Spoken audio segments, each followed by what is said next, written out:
Morning లేవగానే నా డేనైతే నేను జీరా వాటర్తో స్టార్ట్ చేశాను. Healthy detox drink. నేనైతే ఎవ్రీడే ఒక హెల్తీ డీటాక్స్ డ్రింక్ అయితే తీసుకుంటాను. ఇవి వచ్చేసి ముందు రోజు నానబెట్టుకున్న పల్లీలు. ఇదైతే బ్రేక్ఫాస్ట్ ప్లేట్. కుకుంబర్, డేట్స్, ఉడికించిన పల్లీలు, క్యారెట్స్, అలాగే మిల్క్. నా బ్రేక్ఫాస్ట్లోకి అయితే ఇవన్నీ తీసుకున్నాను. ఇంకా ఆఫ్టర్నూన్ లంచ్లోకి వచ్చేసి ఎంతో టేస్టీగా ఉండే కొబ్బరి పాలతో చేసే వెజిటేబుల్ పులావ్.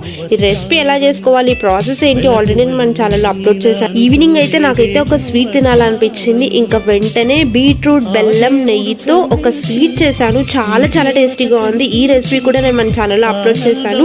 అలాగే కారం బొరుగులు, ఆనియన్స్, ఈ కాంబినేషన్ అయితే చాలా బాగుంటుంది. ఇంకా నైట్ డిన్నర్లోకి ఘీ పొడి ఇడ్లీ. ఇదైతే చాలా టేస్టీగా ఉంటుంది. ఎప్పుడు ట్రై చేయని వాళ్ళైతే ఒక్కసారైనా ట్రై చేయండి.